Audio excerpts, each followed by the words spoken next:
vous êtes là. Bonjour. C'est les perles. L'actualité est déprimante. Sébastien Lecornu est toujours là. Le budget de François Bayrou aussi. Quelle surprise! Ça, c'est le problème de la Clémocorp du futur. Là, aujourd'hui, on fait ce qu'on peut pour garder le moral et c'est les perles. Une pelletée de séquences à analyser. Ça va être fou. C'est parti. On part tout de suite pour la première perle. Sur CNews... Il paraît que je passe mon temps à faire que taper sur CNews, qu'est-ce que vous voulez? Il paraît qu'ils ont parlé de l'extrême gauche. De vous là, dans le chat et de vous sur YouTube, la Peuple du Futur. C'est Laure Lavalette, porte-parole du Rassemblement National. On écoute Laure Lavalette, elle parle de vous. Je veux bien qu'on s'acharne sur LFI, et vraiment, évidemment... On s'acharne pas, on dit les choses. Mais on devrait, si on le fait pas, on devrait, parce que ces gens-là n'aiment pas la France, ils n'aiment pas Noël, ils n'aiment pas les sapins de Noël, ils n'aiment pas les barbecues, ils n'aiment pas Miss France, ils n'aiment pas le Tour de France, ils n'aiment pas Sardou, enfin, ils n'aiment pas ce que nous sommes. C'est une satire, demande Pierrus dans le chat. Mais c'est ça le problème, c'est que non. Comment je fais moi maintenant? C'est vrai que j'ai fait une partie de ma profession de me moquer gentiment des excès et du ridicule parfois qu'on peut entendre sur CNews. Bon soit, mais justement, pour se moquer, il faut pouvoir amplifier. Il faut avoir de la marge pour construire une hyperbole. Qu'est-ce que je fais avec ça? Non mais pardon, mais qu'est-ce que j'en fous de ce truc-là? Moi pour faire des blagues, j'aurais pas osé aller jusque-là. On va revenir quand même un peu sur ce qui s'est passé. Ils n'aiment pas nos institutions, Gauthier Leroy, ils n'aiment pas Noël, ils n'aiment pas les sapins de Noël, ils n'aiment pas les barbecues, ils n'aiment pas... Vous n'aimez pas les sapins de Noël, vous? Aïe, aïe, aïe, aïe, aïe, le chat qui déteste les sapins. Moi, je vous le dis, encore aujourd'hui, je fais un sapin, voilà. Donc, hop là, un point contre toi, là. Moi aussi, je fais les sapins. Par contre, c'est vrai qu'on déteste les barbecues. Miss France, ils n'aiment pas le Tour de France, ils aiment... C'est vrai qu'on n'aime pas trop... Non, mais c'est vrai qu'on n'aime pas trop Miss France. C'est vrai que l'objectification des femmes, on trouve ça pas ouf. Pas Sardou, enfin, ils n'aiment... Mais c'est vrai qu'on n'aime pas ça. Après, pardon, mais c'est vrai que le temps béni des colonies, bon, moi, je trouve ça pas ouf. La chanson dans laquelle il hurle je veux violer des femmes, bizarrement, vous voyez, ça je trouve ça pas super. Je trouve ça même assez étonnant qu'on lui foute la paix avec ça, alors qu'on vient emmerder des rappeurs pour ça. Bon, les amis, je vais le dire, préparez-vous. C'est vrai que les lacs du Connemara, en fin de soirée étudiante d'école de commerce, avec les mômes de 22 ans, cravate vissée sur le front parce qu'on est subversif, je vous le dis, pas fan. Voilà, je vous le dis, voilà, c'est tout, qu'est-ce que vous voulez, j'aime rien. Non mais c'est vrai en fait. Ben j'aime rien en fait. Franchement, elle m'a convaincu, c'est vrai, hein, c'est vrai. Non mais c'est vrai qu'on ait des peines à jouir. On pourrait s'acharner, mais encore une fois... Triste vie quand tant même. qu'il y a une... Triste vie, hein, quand même. Non mais sérieux. D'ailleurs, vous savez quoi? Je les trouve tristes, moi. Ouais, C'est moi très aussi. intéressant ce que vous dites, Gauthier. Non, il en faut peu pour l'intéresser. C'est pas très intéressant. C'est une blague. Elle était même pas bonne, tu vois. Ah, le Pas qu'il militant respire la d'extrême joie gauche, de je le vivre, trouve non. généralement très triste. Exactement. Le militant d'extrême gauche, c'est une généralisation par synecdoque sur l'article défini singulier. Voilà. Alors synecdoque, pourquoi? Parce que la synecdoque est une figure de style qui consiste à prendre le tout pour la partie ou la partie par le tout, le particulier pour le général ou le général pour le particulier, l'individu pour le groupe ou le groupe pour l'individu. Une manière de faire une synecdoque, c'est d'utiliser l'article défini singulier, le ou la, pour désigner tout un groupe. Généralement, ce qui suit est toujours oppressif. La généralisation à l'échelle de tout un groupe, c'est bien sûr le prémisse d'une parole oppressive, ou au contraire, aristocratique. L'homme blanc a tout de même fait preuve de grandeur. C'est tout de suite problématique. Hein. Bon, l'homme, virgule, la femme, virgule, l'arabe, virgule, l'algérien, virgule, le musulman, virgule, le juif, virgule, le militant d'extrême gauche, virgule, ça ne peut pas bien finir. Tu peux toujours prétendre que tu parlais d'un mec en particulier. Tu disais, mais non, mais attendez. Moi, je parlais pas de tous les militants d'extrême gauche, je disais le militant d'extrême gauche, celui-ci là, celui qui est derrière moi dans les écrans. La synecdoque par l'article défini singulier vous permet de bénéficier à la fois de l'efficacité de la parole et de l'innocence du silence. Pardon, on t'a coupé, machin. Ils ont pas d'humour. Ah non, mais ils sont pas drôles Ils du ont tout. pas d'humour. Je suis bien d'accord. Ils sont pas ouverts d'esprit. Ils ont pas d'humour. Après, je vous rappelle que c'est des oracles. Hein. C'est des oracles. De toute façon, eux, ils ont décidé que Guillaume Meurice n'était pas un humoriste. Regardez sur les réseaux sociaux ce qu'ils sont capables de dire, Ils sont méchants. les menaces qu'ils sont capables de vous adresser. C'est délirant, en fait. Ils sont mal habillés. Vraiment le rire bourgeois. Hein. Blague à part, l'intolérance d'extrême gauche, Ouais, c'est quelque elle chose. est- Même. L'intolérance d'extrême gauche, c'est quelque chose, hein.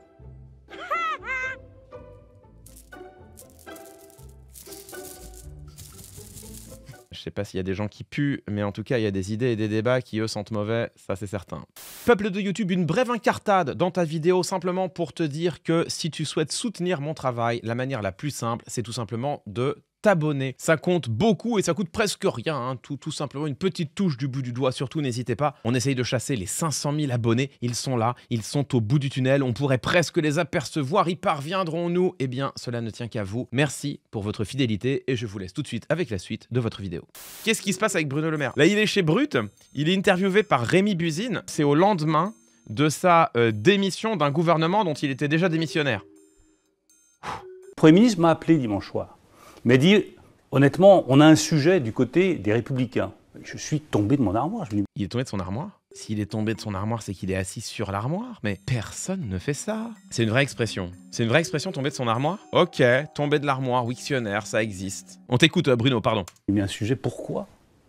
Pourquoi? Enfin, c'est quoi ce délit de sale gueule? Qu'est-ce qui leur va pas? Qu'est-ce qui leur va pas? Bah, ton bilan, peut-être? Il dit, essaye de joindre Bruno Retailleau. Je dis, quand même, aucun sujet. Moi, j'ai d'excellentes relations avec Bruno Retailleau depuis des années. Il n'y a pas de difficulté. Je l'appelle une fois. Il ne répond pas. J'appelle une deuxième fois. Il ne répond toujours pas. J'envoie un texto. Pas de réponse. Je lui dis, bon, bah, au grand mot, les grands remèdes. Donc, je prends mon téléphone, je regarde sur Google et je trouve le numéro du ministère de l'Intérieur. Donc, j'appelle au ministère de l'Intérieur, où il y avait un agent qui était de permanence. En tout cas, vous appelez le standard? Oui, j'appelais le standard, j'arrivais pas à joindre. J'appelle sur le portable, on ne répond pas. Bah, le forceur. Et là, je tombe au standard sur un garçon très sympathique qui devait être l'agent de permanence. Il dit, bonjour, c'est Bruno Le Maire au téléphone, je voudrais parler au ministre de l'Intérieur. Il dit, écoutez, monsieur, je ne sais pas qui vous êtes, hein, mais on est dimanche 22h, donc c'est pas l'heure des blagues. Et il a raccroché. Donc voilà, c'est ça l'histoire. Miskin, déjà on lui fait un délit de sale gueule, c'est pas gentil. Ensuite lui il essaye de recoller les pots cassés et en fait on le ghost et puis après les gens sont pas contents. Oh bebou. Ou alors il nous prend pas du tout pour des cons. En fait que l'anecdote soit vraie ou fausse, déjà elle est probablement fausse. Mais en fait qu'elle soit vraie ou fausse, ça n'a pas d'intérêt.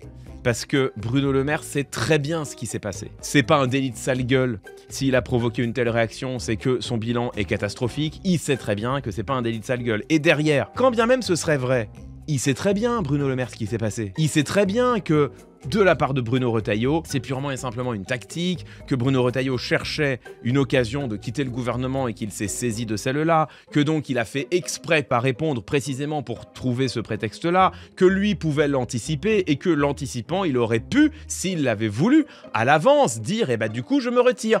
Il ne l'a pas fait parce que... parce que là, qu'est-ce que vous voulez, la soupe de lentilles est bonne, voilà, bon, j'en tombe de ma table basse. Les deux nous prennent pour des imbéciles. Ah oui, alors par contre, effectivement, dans cette histoire, les deux nous prennent pour des imbéciles. Bruno Retailleau qui est là genre non, Bruno Le Maire, je l'aime pas du tout. Je peux pas du tout être au même gouvernement. On a compris que tu cherchais la moindre excuse pour quitter le gouvernement comme un homme blessé et que tu cherchais une occasion de quitter avec panache ce gouvernement pour derrière pousser ta propre candidature. C'est bon, on a compris, c'était clair comme de l'eau de roche. Merci à eux qui nous ont fait perdre une semaine. Et bah, miskin Bruno Le Maire pensait fort à lui, le pauvre il se fait ghoster. C'est pas facile, hein. Dupont-Aignan Actor Studio. Qu'est-ce que c'est que cette histoire? C'est sur le YouTube de Nicolas Dupont-Aignan. Regardez-moi ça. Il est en train de pioncer là. Attendez, on écoute. Ok, on entend les oiseaux. Ah, il y a un nouveau gouvernement. Ah non. Ah, j'ai rêvé. Ah, ce sont des clowns. Mais c'est pas possible. Il est quoi? 20h45? Toujours pas. Bon, allez, basta. C'est tout? Il a fait cette blague-là. Oh, vous êtes là. Bonjour, j'étais en train de lire un bon livre. Bienvenue dans cette vidéo, je ne vous avais pas vu. Quel bonheur de vous retrouver. Il a fait cette blague-là. Ah, il y a un nouveau gouvernement. Ah, il y a un nouveau gouvernement. Ah non. J'ai rêvé. Est-ce que vous avez les frissons de gênance parce que c'est mal joué? Moi, oui. J'ai rêvé. Tout le long de la colonne vertébrale, là. En plus, mais qui fait ça, là, dans son vieux fauteuil de PDG? Regarde-moi ça, là, en train de faire semblant de pioncer, mais aïe, aïe, aïe, aïe, aïe. C'est cringe, mais c'est drôle. Bah, en fait, c'est drôle, mais à son dépens. Donc c'est terrible, quoi. Oh, j'ai vu. Ah, c'est incroyable. Est-ce que vous connaissez Michel Fournier? C'est notre nouveau ministre de la Ruralité. Il est interviewé par BFM TV. Il balance une info qui est littéralement incroyable. Alors Michel Fournier, on va le suivre. Peut-être un nouveau perso récurrent de ce stream parce que là, il est en poste depuis même pas une semaine et déjà il régale. C'est parti, on t'écoute Michel, c'est incroyable. Moi j'ai appris ça dimanche soir. Hein. Comment ça? Ben t'apprends dimanche soir. À la télé? Oui. Que vous êtes nommé ministre? Oui. Monsieur Lecornu, vous n'avez pas prévenu? On avait discuté 2 jours avant, mais il y avait rien. Non, j'étais prévenu. Non, c'est la télé. Vous l'avez découvert à la télé? Oui. T'as la JRI, la journaliste reporter d'images, qui est là et qui fait les images, et tu l'entends se marrer derrière, tellement elle comprend pas. Comment je réagis? Bah voilà. Ma femme était très intéressée puisqu'elle regardait un film sur une autre télé. C'est la réalité. Vous imaginez, le type, il découvre à la téloche qu'il est nommé ministre. 22h30, le type, il est en pige, dans son canapé, il a mis la télé en mode « Ah !» Et regarde, il voit son nom, le mec. Il est là genre, pardon, il est maire et président des maires ruraux de France. Waouh. Ah ouais, non mais d'accord. Est-ce que vous pensez qu'il est tombé de son armoire? Ça c'est possible, hein. Le mépris pour la ruralité. De la part de Lecornu, non. Je pense pas que ce soit un mépris pour la ruralité. Je pense juste qu'il l'a appelé, il lui a dit qu'est-ce que t'en penses? Il a dû répondre, bah franchement pourquoi pas. Lecornu a dû lui dire ok je te rappelle, il a raccroché. Et en fait derrière, à mon avis, tout s'est enchaîné extrêmement vite. Là où d'ordinaire tu sors du bureau de Macron, tu passes d'abord un coup de fil à tout le monde en disant au fait tu vas être nommé ou au moins t'envoies un SMS. En fait il était 22h29, les gars se sont dit il faut qu'on balance la liste, on est en train de passer pour des jambons. Ils ont balancé la liste en se disant bon bah il y en a quelques-uns qui vont avoir une grosse surprise quoi. Voilà. Mais c'est la manière dont il le raconte quoi. Le fait de dire oh j'étais dans mon canapé, il y avait ma femme qui regardait le film. Incroyable. Il a l'air bien ce monsieur, donc peut-être un perso récurrent de ce stream, c'est possible. Alors c'est Philippe Brun, député socialiste, dosé sur l'agressivité, voilà, je préchote, hein. Philippe Brun, aucun lien évidemment avec Petit Ours Brun bien sûr. Oh tiens, voilà quelqu'un, Petit Ours Brun. Il n'a pas trop masqué son orientation, hein. Il faisait partie des députés socialistes qui ont poussé très fort pour nouer un deal avec la Macronie, en tout cas pour une non-censure du gouvernement, si d'aventure il y avait suspension de la réforme des retraites. Donc il est très content. Là, ce qu'il raconte là, c'est assez marrant, vous allez voir. Marrant, hélas, pas dans le bon sens. Le Premier ministre, il vous a quand même tout lâché. Vous l'applaudissiez, je vous ai vu hein, même sur le banc de l'Assemblée nationale. Demain, il n'y aura donc pas de censure des socialistes? Alors, pas de confusion, hein. On a applaudi au moment où il a annoncé la suspension de la réforme des retraites, et c'est bien normal, parce que c'est une immense victoire pour le mouvement social. C'est d'ailleurs la première victoire pour le mouvement social depuis le CPE en 2006. Jamais la rue, finalement, le mouvement avait réussi à obtenir le retrait d'une réforme. Nous avons réussi à faire. Oh, c'est tellement culotté de dire ça. C'est tellement culotté. Je ne sais même pas par où commencer tellement rien ne va. Peut-être on peut commencer par le commencement en notant que, déjà, ça n'est pas un retrait, c'est une suspension, donc c'est pas la même chose. Et 2, ça n'est justement pas le mouvement social, c'est-à-dire le peuple qui a été écouté, c'est des mois et des mois et des mois plus tard, après avoir bloqué le pays, après nous avoir fait attendre 1 an et 2 mois avec des gouvernements macronistes successifs qui tous ont été raidis sur la poursuite de la réforme des retraites. Après tout ça, c'est contraint et forcé, voir le gouvernement opérer un renoncement qu'ils auraient dû accepter mais des mois plus tôt. Tout le problème, c'est que c'est pas le mouvement social qui a obtenu ce retrait. Alors même que, au moment du mouvement social, on le répète et on le répétera toujours, il y avait tous les syndicats qui étaient opposés à la réforme, il y avait des millions de Français qui étaient dans la rue, qui étaient opposés à la réforme, il y avait 60 à 70% des Français qui rejetaient la réforme, et il y avait même une majorité de parlementaires qui rejetaient la réforme. Le mouvement social, il a été ignoré, il a été piétiné, il a été réprimé, parce qu'on rappelle qu'au moment des retraites, il y a eu des violences ou du moins des brutalités policières, il y a eu des manifestants malmenés, il y a eu des manifestants blessés, donc le mouvement social n'a pas été écouté, le mouvement social n'a pas eu gain de cause, le mouvement social a été piétiné par le gouvernement. Donc tu peux pas dire ça. C'est pas une victoire du mouvement social, c'est une victoire tardive et partielle des élections. Donc, ça n'a rien à voir. Ce qui se passe aujourd'hui, c'est la conséquence très partielle et très tardive des élections de juillet 2024, lors desquelles la politique macroniste a été largement, violemment et nettement rejetée par les Françaises et les Français. Donc déjà, l'analyse de Philippe Brun, elle est éclatée au sol. C'est-à-dire que déjà, genre, frérot, aucun rapport. Rien à voir, rien. Si tu veux parler d'une victoire du mouvement social, alors il y a effectivement le CPE, projet voté, promulgué et immédiatement abandonné. C'est une victoire dans la rue du mouvement social, en l'occurrence le mouvement social de la jeunesse, contre Dominique de Villepin. Effectivement, le CPE a été balayé par un mouvement social qui en a eu raison, c'est tout à fait vrai. Par contre, Philippe, il y en a un autre quand même de mouvement social entre les deux qui a eu gain de cause. Non, on se souvient pas de... Les lois El Khomri, hein, les lois travail de Myriam El Khomri, là. Est-ce qu'il n'y a pas eu un mouvement social avec plusieurs centaines de milliers, même plusieurs millions de personnes dans la rue? Un mouvement social qui a d'ailleurs eu gain de cause à l'époque, puisque, je le rappelle, puisque manifestement ça a échappé à Philippe Brun, voilà, je rappelle que la loi El Khomri, elle a été très largement vidée de son contenu. Pour quelle raison? Parce qu'il y avait des centaines de milliers, voire des millions de personnes dans la rue, et que la rue a eu gain de cause. Donc, la dernière fois que la rue a fait plier un gouvernement, c'est pas le CPE contre le gouvernement de droite de Dominique de Villepin. La dernière fois que la rue a fait plier un gouvernement, c'était le gouvernement de François Hollande avec les lois travail de Myriam El Khomri, contestées très largement par le peuple. Tellement contestées et tellement de droite comme réforme que celui qui l'a mise en œuvre derrière, c'est Emmanuel Macron. Le même Emmanuel Macron dont les socialistes, dont Philippe Brun, viennent de sauver actuellement le nouveau gouvernement.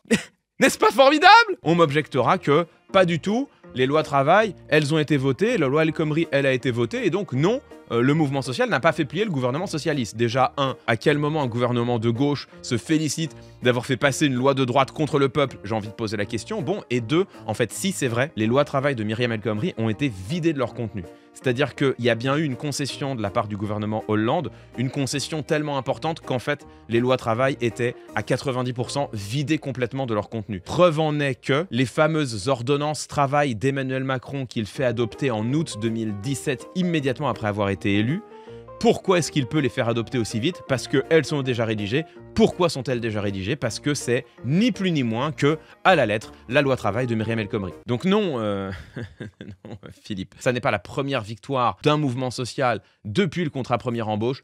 Il y a aussi les lois El Khomri, sous François Hollande, gouvernement socialiste, mais ça, on comprend qu'il n'ait pas trop envie de s'en souvenir. J'y reviens, mais parce que Pemph, à juste titre, me rappelle que, en effet, sous François Hollande, en 2013, on avait déjà eu le mouvement des bonnets rouges, mouvement social qu'on peut discuter, hein, parce que c'était contre les portails écotaxes, etc. Donc on peut discuter de la pertinence ou non de cette taxe, qui était quand même une taxe sur les camions. Bon. Et donc on peut rappeler à Philippe Brun, député socialiste de l'heure, en plus des lois travail de Myriam El Khomri, il y a aussi la révolte des bonnets rouges qui avait déjà fait échec à l'installation des fameux portails écotaxes, et c'était déjà sous François Hollande. Moi, comme toujours, j'ai des désaccords politiques avec Philippe Brun, probablement. C'est pas grave, on a une position différente, on pourrait sans doute en discuter, en débattre, on serait sans doute pas d'accord à la fin, mais au moins ce serait un bon débat, argument contre argument. Moi, j'ai pas de problème ni d'animosité là-dessus. Il faut juste pas dire n'importe quoi. Là où je commence à avoir un problème et un peu d'animosité, c'est quand les arguments utilisés pour soutenir sa position sont complètement déconnants. Là, c'est autre chose. Et là, on a le droit de s'énerver un peu. Peut-être là, on peut dire quand même que c'est un peu de la post-vérité. Il nous reste une dernière perle, let's go. Apparemment, ce sont des images terribles. Ça se passe à Arras. Qu'est-ce que c'est? Comment ça? La vidéo qui tourne sur Facebook depuis le 30 septembre a été filmée lors du mondial de la frite à Arras. Oh, il y a un mondial de la frite à Arras? Et si elle fait réagir, c'est parce que la femme attrapant la barquette de frites est une élue héroise, Florence Vosny. Adjointe au maire, elle est aussi conseillère départementale et à la tête de la commission Solidarité Humaine. Une vraie honte, lit-on dans les commentaires de la vidéo. Comment ça? J'ai pas bien vu la vidéo. Ok.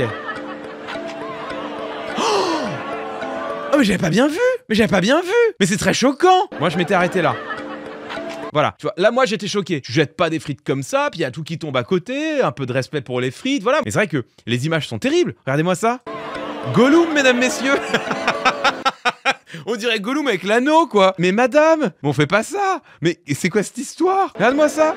Regardez, elle est en Gollum, là, elle se prépare. Regarde, paf, là. Et elle part. Mais c'est pas possible. Ils ont fait pareil avec des retraites.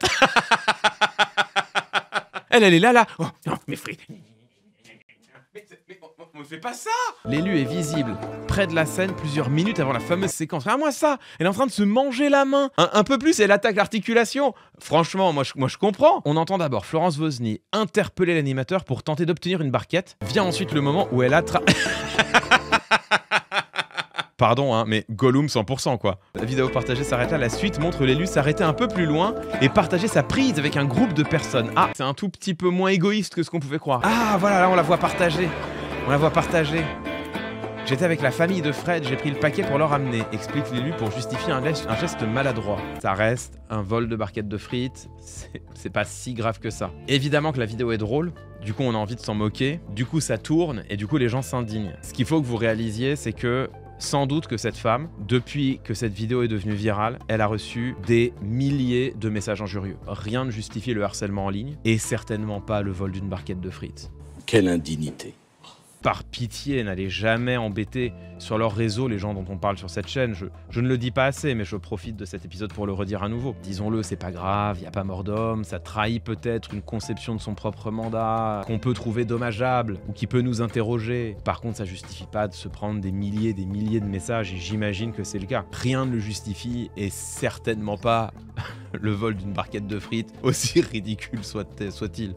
Voilà YouTube pour cette session de perles, un peu de légèreté, un peu de goguenardise au milieu de ce contexte politique déprimant. C'est pas si mal finalement, ça fait du bien, c'est pas très profond, mais c'est sympathique, j'ai envie de vous dire.